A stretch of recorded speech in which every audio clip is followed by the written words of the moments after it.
Olá, sejam bem-vindos. Está começando mais um episódio do Boss, sim, na versão Pocket. Né, Guilherme Goulart? É isso mesmo. E dessa vez com figurinha repetida, ele aqui, olha aqui, tremeu na base pra sentar aqui hoje, bicho. Foi difícil conquistá-lo, foi difícil convencê-lo, mas a gente é muito persuasivo, não é, Guilherme? E dessa vez tá ele aqui, Daniel, mais uma vez. Boa salva de palmas pra ele.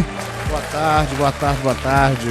Sensacional. Sabe como é que é, né? O boss não pode ver um gestor educacional passando e a gente já faz aquele convite, quase uma intimação, né, Guilherme? E eu vou te falar, o convite hoje não é qualquer um não, irmão. Não é não. A gente teve que manter ele em cárcere privado por 2 horas aqui na nossa escola, na nossa instituição, né? E aí a gente convidou hoje pra essa mesa, além de Daniel, figurinha repetida aqui, já é quase um boss, né? Quase um boss. Estou em processo. E também o presidente do Grupo Bernoulli, o nosso CEO, Lucas. Muito bem-vindo, Lucas. Uma salva de palmas. Normalmente as palmas são só pra mim, porque eu sou o dono da mesa. Entendi. Sabe o dono da bola? Entendi. Que vai embora ninguém brinca. Entendi. Então, dessa vez eu vou fazer uma concessão. Vou bater palmas 2 vezes por Lucas. O boss tá tendo um certo prestígio e tá vindo uma galera assim, ele tá perdendo totalmente. As palmas já não estão mais só pra mim. Não dá, para os convidados desse porte não dá. Começa você perguntando eu. Mas convidado desse porte pela minha altura? Oi? É pela minha altura que você tá falando? Não, mas aí se depender de altura é humilhação. Todo mundo passa nessa mesa. Falou desse porte. Porque o Guilherme Goulart assim Você sabe por que a câmera pega só a parte de cima da mesa? Porque pegar meus pezinhos balançando debaixo da mesa é feio, bicho. E olha que ele só deve ser jogador de basquete, gente. Eu participei dessa história. Você conhece? Eu conheço essa história. Pode começar. Mas, senhoras e senhores, vocês estão aqui, obviamente, para ouvir sobre gestão educacional. E a gente está falando hoje de um dos grupos mais importantes quando a gente fala de sistema de ensino, que é o Bernoulli. Definitivamente é um orgulho nosso por pertencer à terra, né, Belo Horizonte, onde está instalado nossos estúdios. E eu quero começar perguntando para você, Lucas, justamente sobre a importância do sistema de ensino, né? Nos primórdios da educação, um dos principais parceiros eram as editoras, né? E aí houve uma evolução natural do próprio mercado e os sistemas entraram no mercado com uma proposta muito mais robusta, muito mais inovadora, e o Bernoulli vem chancelando isso com muita experiência, com muito know-how. E eu queria que você, de forma resumida, trouxesse para nós, gestores, para os gestores que acompanham, como um sistema de ensino pode, de fato, ajudar uma escola no desenvolvimento das suas práticas, da aprendizagem dos alunos. Legal demais. Bom, aí você me deu 5 minutos, ou 15, ou 20, só para saber você quanto tem tempo o tempo necessário que você quer. O resumido foi desnecessário, tá? Entendi. Pra gente é um resumido de 15 minutos. Pra gente é um prazer enorme falar daquilo que a gente ama fazer. Então, quando você fala de educação, sistema de ensino, ou principalmente o que a gente se propõe, né? A gente é o parceiro das melhores escolas, é isso que o Bernoulli se propõe a fazer. Isso pra gente é um prazer enorme. O que a gente entende é que a escola é o centro. Então a gente está aqui para ser parceiro, para ajudar a escola no caminho que ela quer seguir. Mas a centralidade está sempre na escola. Eu costumo falar muito com o meu time que existe a forma e existe a função. Ao longo do tempo, a forma de uma determinada coisa pode mudar, mas a função não muda. Então, a escola, há muito tempo, ela sempre precisou de um parceiro pedagógico. No passado, o parceiro pedagógico era um livro ou algo que era concebido dentro da escola. Essa forma, ela evolui para o que a gente chama hoje de sistema de ensino. Mas a função continua a mesma. A função continua sendo, a escola precisa de alguém como parceiro no processo pedagógico. Por quê? Para a gente fazer um processo pedagógico de qualidade, ele é muito caro. Ele é absolutamente muito caro. Porque você escrever, atualizar, contextualizar, preparar, pensar, desenvolver, é muito complexo. Então a escola traz e procura esse parceiro. E eu acho que essa solução, que no passado eventualmente foi um livro, eventualmente foi algo que a escola fazia, ela evoluiu para um sistema de ensino. E aí, para mim, qual é o grande diferencial do sistema de ensino? Primeiro, ele é muito atualizado. Então, se a gente tem a guerra da Ucrânia nesse ano, no ano que vem a gente vai falar dela no material. Por quê? Porque o aluno ele não quer escutar sobre aquilo que aconteceu há anos atrás. Eu estava conversando com uma escola hoje, ela estava reclamando que, poxa, se a gente não fala para o aluno do preço da cenoura, que está um absurdo, a escola não está fazendo a função dela. Então, uma das primeiras coisas é que quando o sistema de ensino ele é muito contextualizado com a realidade, isso faz mais sentido para o aluno. Para o aluno faz mais sentido falar daquilo que ele está vivendo. E aquilo que ele está vivendo é a atualidade. Então, acho que o primeiro diferencial do sistema de ensino é ele trazer, contextualizar, atualizar constantemente. O segundo é que ele é pensado para o processo pedagógico. Então, ele sabe que para um aluno aprender, ele vai ter que ler, praticar e vai ter que desenvolver uma série de habilidades. Então, a gente vai passando por todo o material desde as habilidades mais básicas, as habilidades mais avançadas, para esse aluno se desenvolver, para ele criar e assim por diante. Só que isso é um pedaço, né? Isso é a parte escrita. Eu costumo dizer que o sistema de ensino ele tem 3 grandes componentes. Ele tem aquilo que a gente escreve e entrega, aquilo que a gente traz do mundo digital e aquilo que a gente traz com o apoio da escola. Então, na verdade, quando você pensa em sistema de ensino, ele tem três pilares. É o produto impresso, ou produto digital, e é toda a base de serviço. Então, quando a escola se associa, faz parte de uma rede de escola parceira, ela não ganha só um material impresso. Ela ganha, obviamente, muito apoio digital e ela ganha principalmente muito apoio pedagógico. Por quê? Porque a escola, cada dia, ela tem uma dificuldade diferente. Seja com lidar com pais, lidar com famílias, ou até agora, lidar com a proibição do celular. A escola quer lidar sozinha ou ela quer ter parceiro no meio do caminho? E aí é onde entra o nosso terceiro braço, que é esse braço de assessoria, consultoria pedagógica. A gente está próximo aqui, o Daniel acho que é o nosso melhor representante desse processo, de como é que a gente pode apoiar a escola em todo esse processo. No final das contas, assim, a gente usa a palavra sistema de ensino, mas no final das contas, a gente é o grande parceiro da escola para trocar sobre todo o processo pedagógico. E às vezes, muito além disso, né? O nosso dia todo foi falar sobre o quê? Captação, vendas, rematrícula e assim por diante. Então, o que a gente quer ser no final das contas a gente quer ser o parceiro das melhores escolas. Hoje, isso se manifesta como um sistema de ensino. No futuro, esta forma vai evoluir para alguma outra. Mas a gente quer estar aqui presente, cuidando e ajudando as escolas a serem cada vez melhor. Então, acho que esse é o Bernoulli. Muito bem. E você acha que o desafio, né, gente, é fazer toda essa parte da gestão? O desafio está na mão daquele sujeito ali, ó. Verdade. Que vai visitando uma escola por vez, escutando um problema por vez.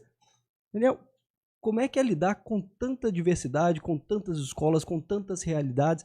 Como é que o Bernoulli se posiciona com isso? Bacana. Em primeiro lugar, é importante a gente entender que cada escola tem a sua especificidade, o seu DNA, o seu processo de formação, né? E nós, no Bernoulli, temos sempre a ideia de impregnar as escolas parceiras com soluções significativas.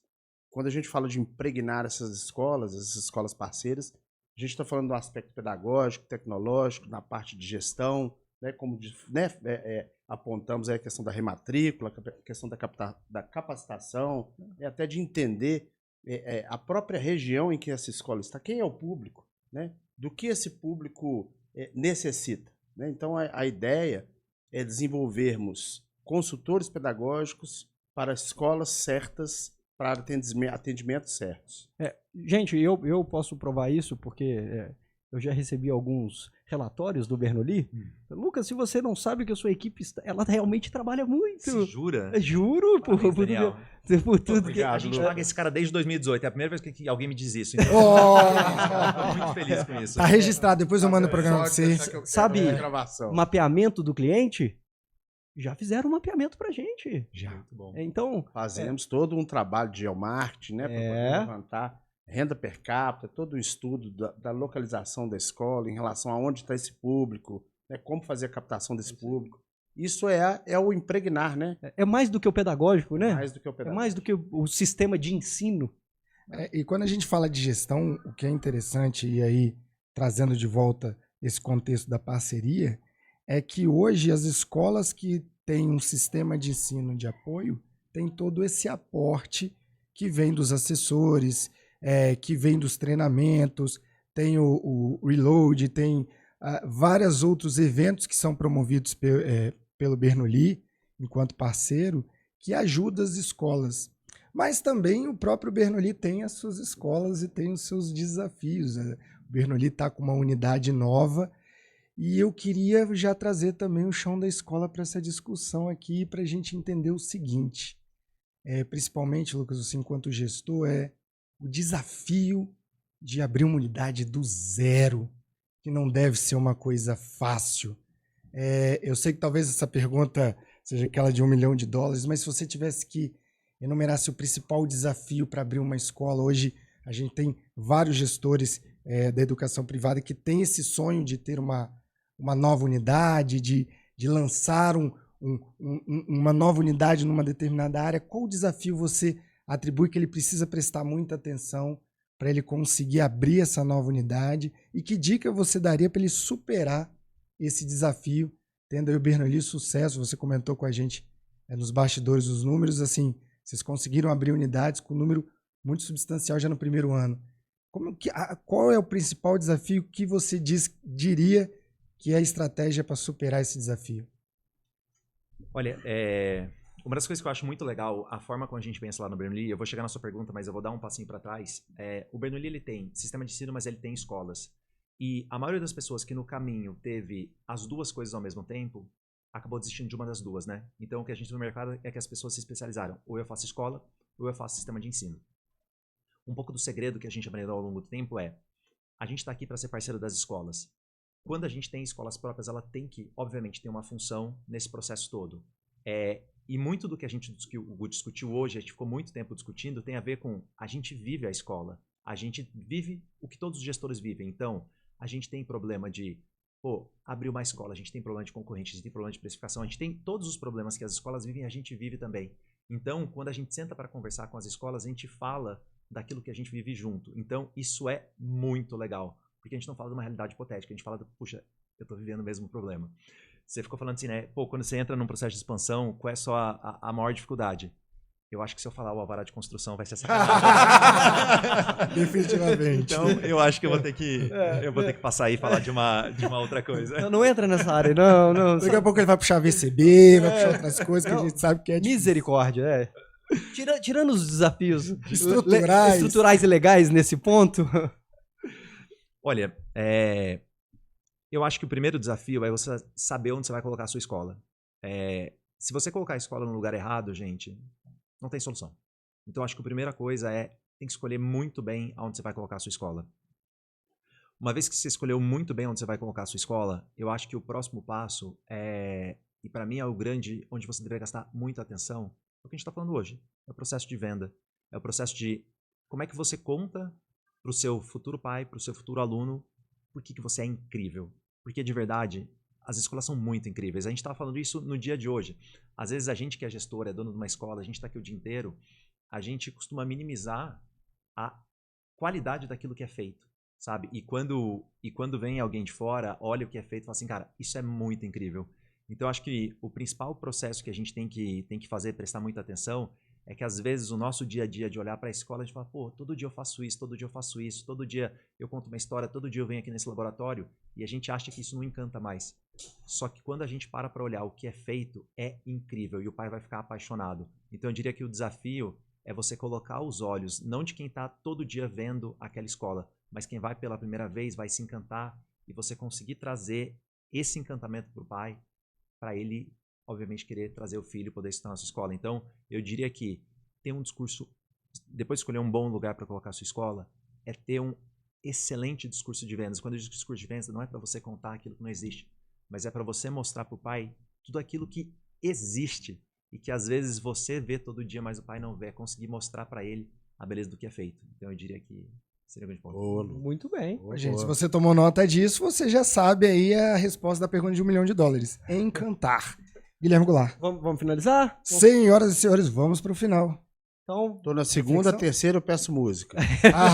Você pede música. Vamos para a reflexão, então? Vamos. Senhoras e senhores, chegamos naquele momento que você que acompanha o Boss há mais de 100 programas sabe, o momento da reflexão, e eu começo com ele. Guilherme Goulart, deixe sua mensagem final sobre esse pocket que fizemos hoje para os gestores que estão acompanhando o Boss. Eu vou trazer algo que não é tanta novidade assim, mas que hoje me incomodou muito. Se você é estratégico, você tem que ter uma conversa além dos muros da escola. Você não pode ficar preso somente no fazer todo dia, no operacional, que você acaba trazendo aquilo como normal. E realmente, às vezes, ter essa pessoa para te contar que não é normal é muito legal. O seu cotidiano pode ser cotidianamente encantador. Pode. O Peter Drucker fala, né, que a cultura come a estratégia no café da manhã. Então, cuidado com a cultura, né? Cuidado com esse envolvimento no operacional todo dia. Você, gestor, saia da sua cadeira, vá conversar, vá buscar formação. Tem uma frase de uma diretora que eu gosto muito, chamada Viviane Brandão. De Toledo. De Toledo. Viviane Brandão de Toledo. Conheço. Que ela fala que, às vezes, o nosso olhar fica domesticado, né? E é um pouco isso. Se a gente fica fazendo muitas vezes uma mesma coisa, o nosso olhar fica domesticado e a gente acaba perdendo a oportunidade. Então, quando a gente sai dos muros, Eu acho que é isso. É isso aí mesmo. Senhoras e senhores, agora a gente vai ouvir eles, porque sim, você sabe que o host desse podcast tem pouco a acrescentar, mas os nossos convidados têm muito a acrescentar para vocês, porque de fato são eles que fazem a graça desse programa. Desde já quero agradecer ao Bernoulli, quero agradecer ao Lucas, quero agradecer ao Daniel, mas nós vamos ouvi-los, então eu começo com o Lucas, naquela câmera ali. Lucas, deixa uma mensagem final para os gestores escolares, para quem acompanha o Boss, das dicas, daquilo que você acredita que é importante eles estarem atentos também na gestão de suas escolas para aquela câmera. E né, como é que as pessoas podem Claro. te contatar, saber um pouquinho como é que você pensa. De repente um LinkedIn aí, algum lugar que você posta suas ideias, porque, gente, tem muito conteúdo aqui, valeria a pena com esses dois fazer um programa de 2 horas. Mas, infelizmente, parar um presidente é muito difícil. Olha, eu acho que a primeira coisa eu vou construir em cima do que o Guilherme falou. E ele falou sobre sair, conversar e etc. Sabe quando você vai ter tempo para sair e conversar? Nunca. Você nunca vai ter tempo. Então, a única forma de você fazer é priorizar. É você colocar isso no topo da sua agenda e falar assim, eu preciso fazer. Por quê? Porque se você esperar o dia que você vai conseguir fazer, esse dia nunca vai chegar. Então, e aí eu trago um pouco para a minha vida. Esse ano eu decidi que eu preciso estar com pelo menos de 40 a 50 escolas parceiras esse ano. Essa é a minha meta. Eu quero visitar de 40 ou 50. E aí meu time pergunta assim, mas você vai ter tempo para visitar 40 ou 50? Eu falei, tempo eu não vou ter. Então eu vou ter que priorizar. Eu vou ter que escolher. Então a melhor forma é você escolher fazer isso. E não tem nada melhor do que você criar um compromisso que você não tem como fugir depois. Como é que você faz isso? O meu já sai agendando essas visitas. Então, se você tem o desafio de sair, eu preciso conversar com gente de fora, marca. Mas marca agora. Pode ser daqui a um mês. Marca. Pode ser daqui a um mês. Marca. Porque quando chegar o dia, você não vai fugir. Agora, se você esperar, eu vou ver o dia que eu tiver tempo na agenda para marcar, esse dia não vai chegar nunca. Então, eu queria construir muito em cima que, para a gente conseguir fazer algo diferente, não tem que esperar ter tempo. A gente tem que priorizar e colocar isso na frente. E a melhor forma é criar um compromisso para fazer isso aí acontecer. Então, acho que essa fica a minha dica de você sair do dia a dia. Sensacional, senhoras e senhores. Então, a dica é essa. Ô, Bruno, eu entendi a técnica da minha esposa. Por quê? Foi assim que eu casei. Foi, né? Ela marcou a data quando você viu que estava lá. Ela marcou a data e quando eu percebi, chegou. Gente, não teve jeito de correr, você não. Você sabe que tem esposa que marca a data antes de achar o marido. Você foi um desses ou não? eu acho que foi. Tava muito organizado, né? Já tava tudo pronto. Lá, tá até tudo a festa certo. já tava pronta. Eu nunca vi um casamento tão impecável. Acho que ela levou mais tempo do que ela te mostrou planejando. Mas aperta essa noite que você vai descobrir. Faltou. Como é que te encontra? Eu acho que o melhor lugar é o LinkedIn. Então, acho que o LinkedIn, você me conecta, todo mundo que se conectar, eu vou aceitar, que me manda mensagem, eu vou responder. Então, para mim, é um prazer. LinkedIn, acho que é a melhor forma. Qual é o LinkedIn? Lucas-Hanushi, mas o Hanushi é sacanagem para as pessoas saberem escrever, né? Mas a gente põe na tela aí, produção. Aí não erra, não. Mas não vai ser. Põe nos comentários, não precisa pôr na tela, não, que você também não vai saber escrever. Ele joga no Google. Tem IA pra isso hoje em dia. Senhoras e senhores, agora a gente vai ouvir ele, sim. Ele que já deixou uma reflexão no programa passado, vai deixar a segunda e na terceira, a gente manda pra Globo pra ele pedir música no Fantástico. Senhoras e senhores, vamos ouvir ele. Dani, deixa aquela mensagem maravilhosa pra aquela câmera ali, porque você é o cara. Façamos das nossas escolas lugares de verdadeira transformação. Curto, grosso, direto e objetivo. Senhoras e senhores, depois dessa, o que eu posso dizer? Você, gestor, busque essas comunidades, busque refletir, busque entender, busque sair da sua escola, porque o olhar fica domesticado quando a gente fica em um único lugar. Quer ter mais conteúdos? Acesse o Boss, acesse o nosso Instagram, porque tem muito conteúdo rico de gestão. Senhoras e senhores, fiquem com Deus, até a próxima, porque o Boss tá on. Valeu! Ô Bruno, o CEO indo embora! Tchau, presidente!